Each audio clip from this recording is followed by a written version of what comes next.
شروع سے دیکھتے چلے آ رہے ہو نا، نماز پڑھنے کے بعد ہاتھ اٹھا کر دعا مانگتے تھے نا امام صاحب بھی اور مقتدی بھی سب. کتنا مشکل کام تھا اس کو ہٹانا. ہم سے پوچھو 20-22 سال پہلے جب تقریریں کرنے آتا تھا کلیہ چک اور معظم پور کے علاقے میں، کتنا مشکل کام تھا. لوگ کہتے تھے یہ لوگ نئے نئے مولوی پیدا ہو گئے ہیں، ہمارے باپ دادا کرتے آئے، یہ لوگ کہتے بدعت ہے، یہ لوگ کہتے منع ہے.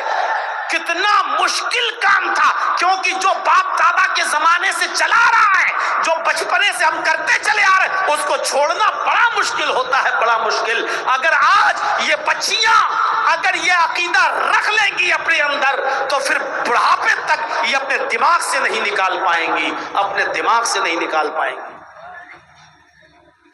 اب دیکھ رہے ہو نا، آپ ہی کے علاقے کا ہے نا ایک مولوی جھارکھنڈی،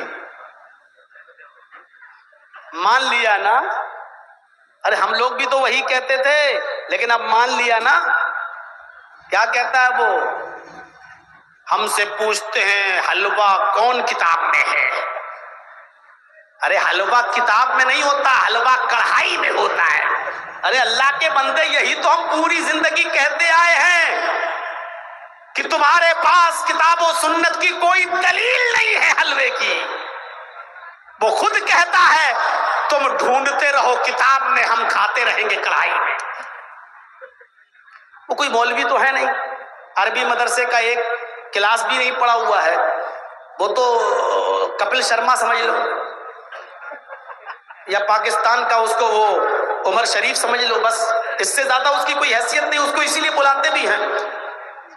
پٹاخے کے بارے میں کیا بولتا ہے آپ تو جانتے ہی ہیں کہ اگر شادی میں پٹاخہ بجانا سنت ہوتا تو ہم پٹاخہ تھوڑی، ہم تو بم لے کے جاتے، بم سمدھی کے گھر میں چھوڑ دیتے، ڈائریکٹ جنت. اب اس سے بڑا مذاق اور کیا ہو سکتا ہے؟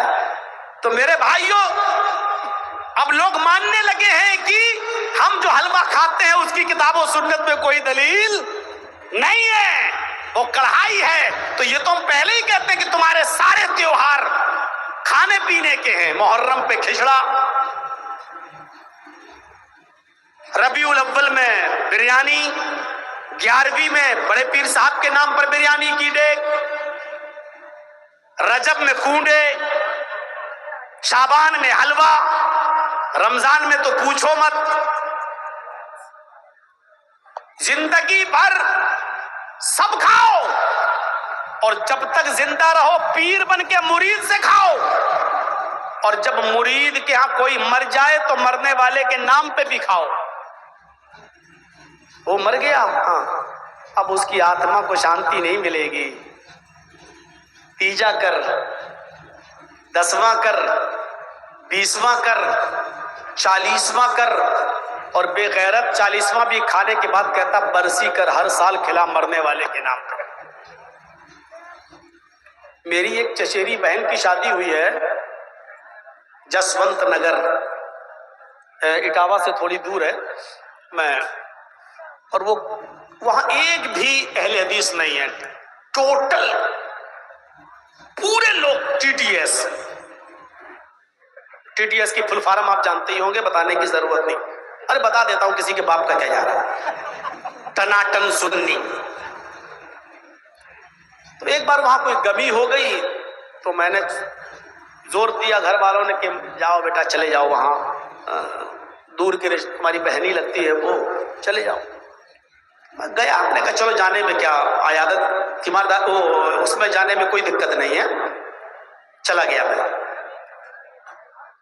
گیا تو کیا دیکھا ہوں، وہاں ایک اونچی پگڑی باندھے، لمبا چوڑا موٹا تازہ ایک مولوی پہلے سے لیٹا ہوا ہے، براجمان ہے. ہم جا کے اپنے بہن کے یہاں بیٹھ گئے، وہ پانی وانی چائے وائے بنا کے لانے لگی، اور ہم دوسرے ڈریس میں تھے، ٹوپی ووپی نہیں پہنے ہوئے تھے. بہت دیر تک وہ جانے کیا اگربتی جلا رہا تھا اور یہ سب کچھ جل رہا تھا، وہاں پر بہت سی خرافاتیں ہو رہی تھی. میں نے اپنی چچیری بہن سے کہا یہ کیا ہے؟ کہا سب کرتے ہیں، اب ہمارے گھر والوں نے کر دیا یہاں رشتہ، تو اب کیا کریں، پھنس گئے تو پھنس ہی گئے. تو ہم نے کہا یہ کون ہے یہ موٹا آدمی جو بیٹھا ہوا ہے؟ تو کہا ارے یہ یہاں کا سب سے بڑا مولوی ہے، میں نام نہیں لوں گا، وہ بہت مبارک مولوی ہے، اس کا نام لینے سے پہلے ہمیں وضو بنانا پڑے گا۔ تو میرے بھائیوں،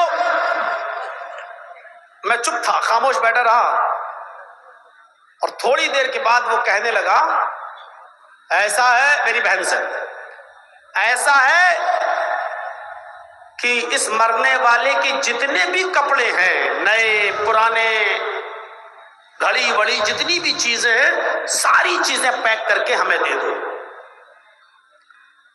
تو کچھ چیزیں جو پرانی تھی وہ دے دی، کچھ چیزیں ایسی ہوتی جو عورتیں بھی رکھنا چاہتی ہیں نشانی کے طور پہ، بھائی ابھی نہیں ہم کیوں دیں آپ کو، تو کہتا سب دو۔ بہن نے کہا کہ میں یہ سب نہیں دے سکتی، تو کہا کہ نہیں دو گے تو قیامت کے دن یہ آدمی ننگا اٹھے گا۔ اب میرے صبر کا پیمانہ لبریز، میں نے دور سے ہی بیٹھا ہوا تھا، میں نے کہا مولانا صاحب آپ کیا کپڑے پہن کر اٹھیں گے؟ کون بدتمیز؟